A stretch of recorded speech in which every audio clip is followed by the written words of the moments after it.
এই যে দেখছেন সবুজ মুগ, এই সবুজ মুগ আমাদের শরীরের জন্য অনেক ভালো। তবে আজকে আমি এই সবুজ মুগ দিয়ে কোনো রেসিপি নয়, এই সবুজ মুগ থেকে কিভাবে কত সময় নিয়ে অঙ্কুর বের হলো সেই পদ্ধতিটি দেখাবো। রাত্রিতে শোবার আগে পরিমাণ মতো মুগ ডাল সেটাকে ভালো করে ধুয়ে নিয়ে ওভারনাইট ভিজতে দিয়েছিলাম।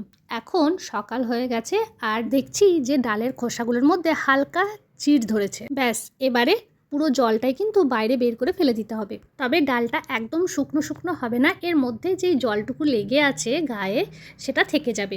এবারে পুরো ডালটা ভালো করে সেট করে একটা ঢাকা দিয়ে রেখে দেবো। এটা হচ্ছে আমি 4 ঘন্টা পরে দেখছি, দেখুন হালকা অঙ্কুর বেরিয়ে গেছে। এবারে পুরো ডালটাই কিন্তু একবার এদিক ওদিক ভালো করে উল্টে পাল্টে রেখে দেব।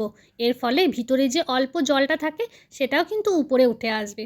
তো আবারও আমি ঢাকা চাপা দিয়ে দিয়ে এটা কিন্তু রেখেছি। এটা তারও 4 ঘন্টা পরে দেখুন অঙ্কুরগুলো কিন্তু একটু বড় হয়ে গেছে।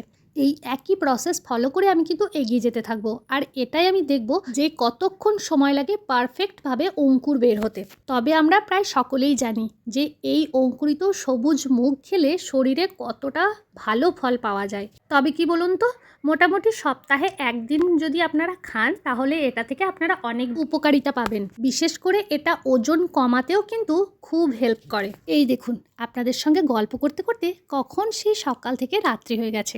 এখন রাত্রি 10টার কাছাকাছি বাজে, আর এখন মুগ ডালগুলো থেকে ঠিক এতটা বড় অঙ্কুর বের হয়েছে।